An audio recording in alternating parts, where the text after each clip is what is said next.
E a galera do governo do Itamaraty, que não sabe, assim, foi treinada, custa caro, custa uma fortuna, não sabe disso. Eles falaram, não, vamos continuar bancando a mesma estratégia. É isso? Eles tomaram uma estratégia merda. Eles botaram a gente na situação de risco. Por isso que o Lula, a meu ver, o Lula botou o Brasil numa situação de merda. Seria muito legal esse vagabundo tomar o impeachment por conta disso.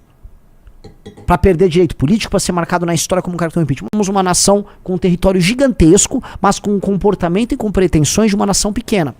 E agora a gente olha essas coisas que estão acontecendo e a gente fica assustado, né? A gente fica assustado, a gente passa a se sentir ridículo.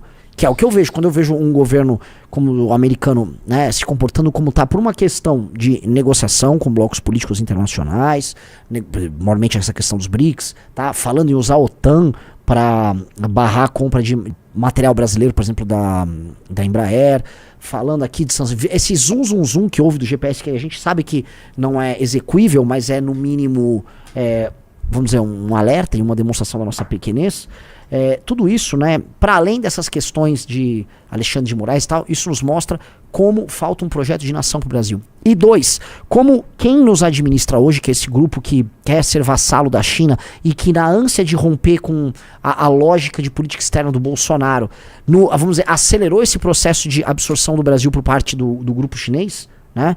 Como isso é deletério para o Brasil, como nós estamos num momento muito ruim, muito triste para nós enquanto nação, né? Porque a gente assiste essa briga ridícula em que um governo patético, que está pagando um preço porque escolheu ir para essa dividida, que escolheu essa política internacional de vassalagem à China, está tomando um calor do novo governo americano. E é muito bizarro, que eu ia comentar isso, porque assim, o Lula já devia estar sabendo no meio do ano passado, que todo mundo já sabia, que o Trump ganharia a eleição. Sim. Meio do ano passado já era meio que certo. O Biden estava senil, a candidatura dele ia ser trocada pela bizarra da Kamala. Todo mundo sabia assim, ó, gente, o Trump vai ganhar a eleição, talvez a gente tenha que, do ponto de vista da política internacional, rever algumas coisas para se adaptar para um novo cenário. Mas o que o Lula fez foi pisar no acelerador, sendo um débil mental internacional, aumentando as declarações dele em temas que são espinhosos ou sensíveis para os Estados Unidos da América, se comportando como se fosse um arauto do discurso dos BRICS, que nem a China se comporta assim. Para ser honesto, a China vem tendo um comportamento na briga com os Estados Unidos quase olímpico, né? Ela fica parada, deixa os Estados Unidos errarem, ela se aproveita das pequenas brechas dadas pelos Estados Unidos nos erros cometidos por eles. E o Brasil é um otário na praça, porque ele não tem a ganhar nada nessa história, ficou se comportando dessa maneira e o Lula nos colocou nessa merda. Essa história que tá acontecendo aqui era uma história que foi alimentada e foi produzida pela política internacional lulista. E talvez até por essa sanha de tentar parecer um cara amado pelo mundo, que o Lula tem. O Lula acha que o mundo ama ele. E ele botou a gente numa baita de uma fria, tá? Saiu inclusive um editorial que eu acho que vale a pena o riso colocar aqui, do Estadão. O Estadão fez um editorial muito bom, colocando novamente as coisas nos termos que elas precisam colocados. A culpa é do Lula. A gente tá sendo colocado nessa briga internacional por conta do Lula. E independente do problema Moraes, porque sim, está muito claro que nós estamos nos tornando, tá, eu nem chamo de, que nem uma autocracia, que é um governo de muitos, é um governo de poucos, tá, mas são numerosos esses poucos, né, é uma oclocracia judicial, tá, que é um regime cada vez menos democrático no sentido moderno de democracia, não tô nem falando no sentido grego, nós estamos, assim, entrando nesse regime precisa ser combatido, mas o combate a esse regime, a forma como ele é feito, importa. Porque do jeito que tá dando aqui, isso aqui é apenas um ataque à nossa soberania e é humilhante pra gente. Essa história toda, enquanto nação, é humilhante. E é muito engraçado porque fica lá tanto o Eduardo quanto a turma deles, só pra falar do Xandão, é pra tirar o quê? O Lula da reta? Teve um vídeo aí em que o Eduardo Bolsonaro basicamente dizia que só faltou falar que era bom o Lula se beneficiar disso, coisa que ele já disse na época que o Lula estava preso, que era bom soltar o Lula, né, e o Lula depois foi lá e ganhou a eleição.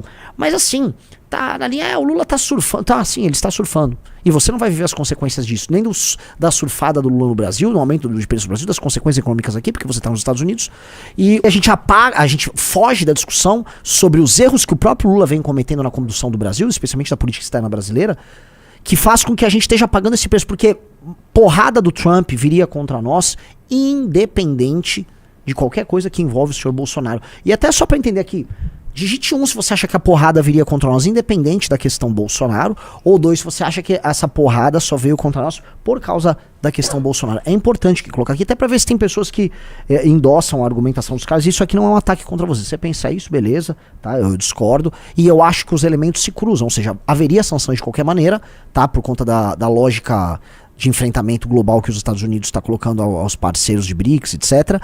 Mas ele também temperou com esse auxílio a um aliado dele, que é o Bolsonaro. Tá? Eu acho que minha visão, com um tempero do 2. Por isso que eu nunca duvidei que rolasse algum tipo de sanção, algum tipo de ataque a membros da Suprema Corte do Brasil. Ataque nesse sentido, essas sanções estão rolando. Né? Retira o visto, proibiu familiares e parceiros. Por quê? Porque isso é pouco comparado com o ataque institucional. Não sei se você entende isso.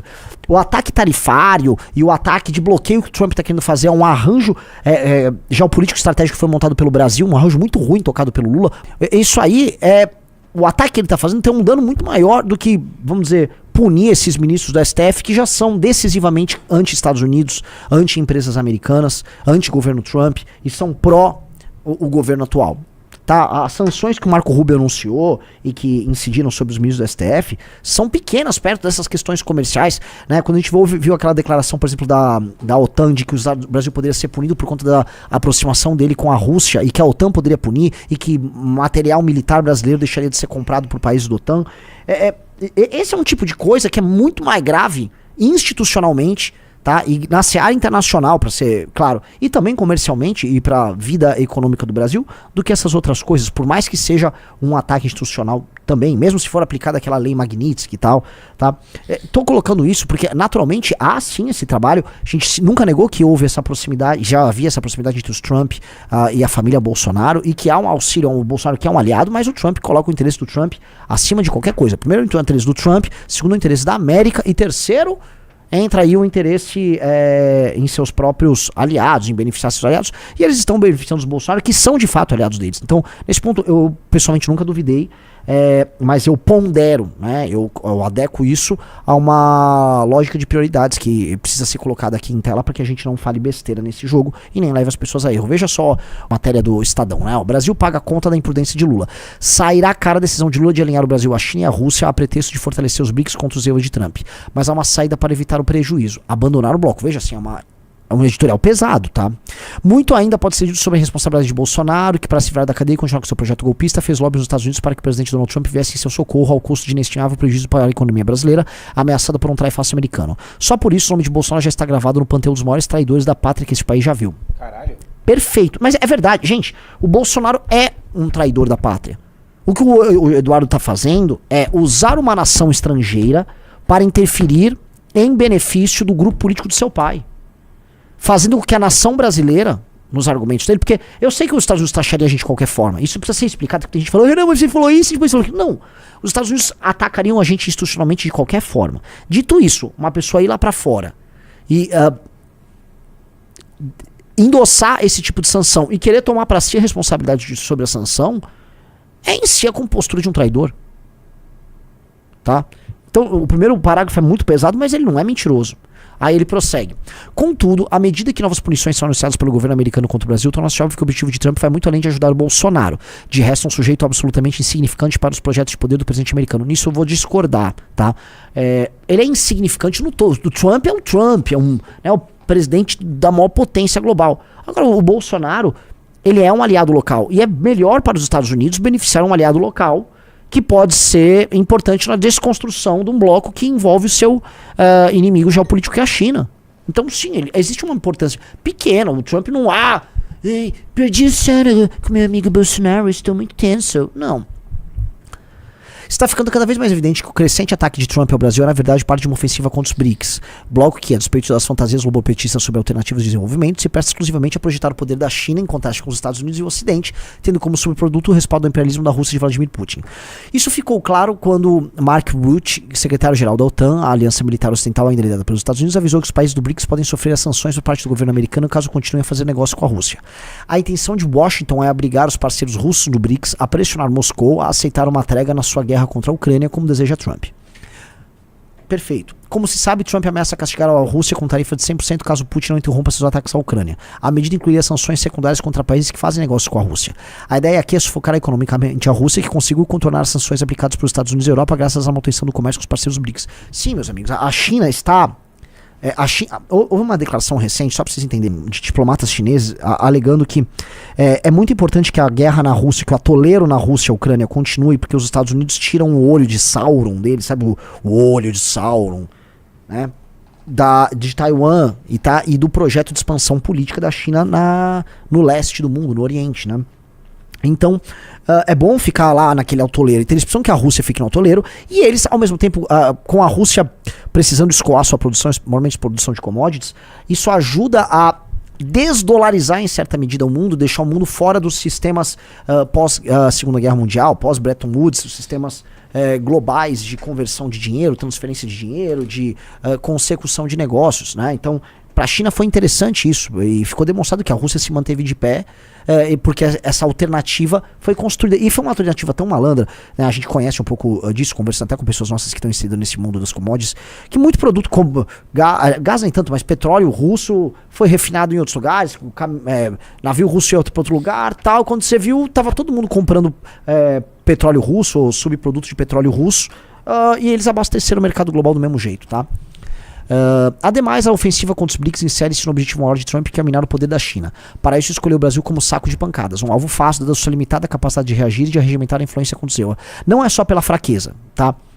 Vamos supor, a África do Sul também é um aliado chinês, tá? É um dos países dos BRICS, e além de ter a debilidade financeira, ela também é um país que vem praticando, vamos dizer, para ser bem claro, uma espécie de um racismo novo, em que há uma certa leniência, há uma postura violenta contra fazendeiros brancos, os boeres, etc. Tá tudo. E aí o Trump aproveitou isso, levou lá, não sei se é o presidente ou o primeiro-ministro, acho que é presidente, o regime presidencialista lá da África do Sul, deu uma humilhada no cara lá no Salão Oval, tá? Enfim, houve toda uma campanha. A gente tá se esquecendo, né? Porque parece que o olho americano tá aqui, mas o Brasil só é a bola da vez. Já teve a vez de humilhar e espancar o Zelensky publicamente, o Rizzo vai lembrar. Sim. Aqui. Houve a vez da África do Sul e tá rolando a do Brasil, e já passou meio que a do Brasil. Tá tendo agora da Rússia, porque toda a construção que o Trump tentou fazer junto com a Rússia pra lotear a Ucrânia e fazer um acordo para os Estados Unidos serem beneficiados, que é uma coisa que seria boa pro próprio eleitor, e também ajudaria a desarticular a Europa e tal, não deu certo. A guerra contra a Ucrânia colocou, não sei se vocês estão sabendo, a Ucrânia agradeceu recentemente o envio de mais apoio, mais recursos norte-americano, e agora os Estados Unidos estão indo pra cima da Rússia. Tá? Essa é a real, não deu certo ali aparentemente o plano original, estão indo pra cima da Rússia, e o Brasil, que poderia escapar das sanções americanas através dessa driblada, usando por exemplo commodities russas, agora não tem como fazer isso, né? E tá feia a situação, tá feia, e isso são, por isso que eu volto a colocar, decisões exclusivíssimas tomadas pelo governo Lula, uma decisão geopolítica nossa de alinhar a gente, mesmo sabendo que no meio do ano passado, tá? No meio do ano passado, o Trump ia ganhar, e o Trump estava deixando claro que ia impor essa guerra comercial, que estava vindo uma nova ordem ali. Quem acompanha, esse é o lance, quem acompanha a nossa produção de conteúdo, quem acompanhava os Spaces da Valete, quem lê a revista Valete, quem lê o nosso material, sabe que isso ia acontecer. Não sei se tem aqui na mesa, mas tem revistas nossas sobre isso. A gente já estava falando isso há muito tempo, e a galera do governo do Itamaraty, que não sabe, assim, foi treinada, custa caro, custa uma fortuna, não sabe disso. Eles falaram, não, vamos continuar bancando a mesma estratégia. É isso? Eles tomaram uma estratégia merda. Eles botaram a gente na situação de risco. Por isso que o Lula, a meu ver, o Lula botou o Brasil numa situação de merda. Seria muito legal esse vagabundo tomar o impeachment por conta disso. Pra perder direito político, pra ser marcado na história como um cara que tem um impeachment. Não vai acontecer, não, porque só tem puta no Congresso, tirando o senhor Kim Katsumoto Katagiri, que é homem. O resto é uma bosta. Lembre-se que o Xandão foi pra cima do Congresso no negócio da IOF. Viu alguma resposta? Veio alguma resposta enfática da humilhada que o Xandão deu no Congresso na questão da IOF? Não viu nada, né? Mas vamos lá. Prosseguindo. Tudo isso só evidencia a imprudência do presidente Lula da Silva em alinhar o Brasil à China e à Rússia a pretexto de fortalecer os BRICS contra os Estados Unidos de Trump. A única forma de poupar o Brasil dos efeitos deletérios dessa decisão seria abandonar esse bloco que se presta unicamente aos projetos chineses e russos sem qualquer ganho concreto de longo prazo para o país. Com isso, o Brasil retomaria do terreno seguro do não alinhamento, onde ficam os países com vocação para se relacionar com o mundo inteiro, independentemente de orientação ideológica. Essa sempre foi a tradição brasileira, um patrimônio que seria especialmente relevante no momento em que o mundo se organiza não mais em relações multilaterais, e sim em blocos de poder. Isso é perfeito, tá? Porque a real é o seguinte, o Brasil tem que ser não alinhado, e isso, por exemplo, é uma postura similar, por exemplo, a que a Índia adota. A Índia adota essa postura, ela é a postura concreta que ela tem no cenário internacional. Então a Índia, ela é usada pelos Estados Unidos contra um contraponto de poder contra relação à China. Ao mesmo tempo, ela tá na rota da seda da China. Ela tá nos BRICS, entendeu? Então a Índia é isso, e a Índia joga o jogo da Índia. Inclusive a Índia deveria ser um aliado central do Brasil. Um aliado central do Brasil, né? O Brasil atende ao interesse chinês e russo. E um interesse meio terceiro-mundista, uma aliança terceiro-mundista meio ridícula que eles ficam fazendo. Estamos com os palestinos. Sim, o mundo árabe está investindo aos montes aqui. Porque esse é o ponto. Cadê o tal do dinheiro desse bloco aqui, né? Cadê o tal do dinheiro desse bloco? Eu não tô vendo dinheiro nenhum. E toda vez que vem o dinheiro, como vem da China, ele vem calcado no quê? Tá?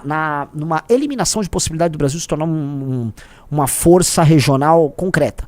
Ou seja, eles querem fazer uma ferrovia e cuidar da infraestrutura não só do Brasil, mas da relação do Brasil com seus vizinhos, para escoar muito rápido, de maneira muito célere, a nossa produção de commodities, né? A nossa posição na divisão internacional do trabalho para a CS. Seremos sempre, e administrados cada vez mais pela China, exportadores de matéria-prima. Que posição bosta! E mais, abdicar de vez de qualquer possibilidade de sermos lideranças regionais. Isso é muito louco, porque isso está acontecendo no meio do governo do PT, que é um governo que tentou fazer, vamos dizer, uma política regional de projeção de poder, né? Lembra da Unasul, que a época a gente combateu? A ideia da Unasul, para muita gente, era que aquilo seria vamos dizer, um comando, uma central de comando bolivariana, que reduziria, vamos dizer, a autonomia não só de outras nações, mas a própria autonomia brasileira. Mas, cada vez mais, talvez seja o caso da gente rever, isso está previsto no 4º fascículo do Livro Amarelo, a ideia da Unasul, né, dentro de um novo governo, um governo da missão, por exemplo, em que a gente projete poder para as Américas, em que a gente olhe para a América do Sul e fale, vamos fazer um marco regulatório comum de competitividade, porque a gente enfrentar esse mundo aí, a gente vai ter que se ajudar aqui na América do Sul para poder enfrentar o bloco americano e o bloco chinês, não enfrentar em guerra, mas a gente ter meios de conversar e negociar e fazer bons negócios pra gente. Então a gente pode ter um marco comum de circulação de dinheiro, circulação de mercadoria, construção de um aparato militar comum, juntos enfrentarmos o tráfico de drogas, defender as soberanias, tá? Que é uma coisa que é um sonho. Imagina a gente derrotar o crime organizado no Brasil e depois olhar, Bolívia, vamos ajudar vocês. Peru, vamos ajudar vocês. Colômbia, vamos ajudar vocês, tá? Venezuela, vai chegar um momento assim, se o Brasil projeta poder, vamos ajudar a Venezuela. Até porque hoje, se não me engano, 90% da droga que vai para os Estados Unidos e sobe para o norte, que sai da Colômbia, Peru, etc., ela passa pela Venezuela. A Venezuela é o principal entreposto para você receber a droga e mandar para lá, tá? Então o Brasil tinha que projetar esse poder, só que ele tá abdicando disso. O Lula tá abdicando. O que o Lula faz é também traição nacional. O que o Lula e o Bolsonaro são ambos traidores do Brasil e homens de mente pequena, desse tamanhico, que olham apenas para os seus projetos específicos de poder e cagam para a capacidade que o Brasil tem de ser um lugar grande, tá? E o Brasil tem que ser um negócio grande, cara. Like e se inscrevam no canal. Bora que bora.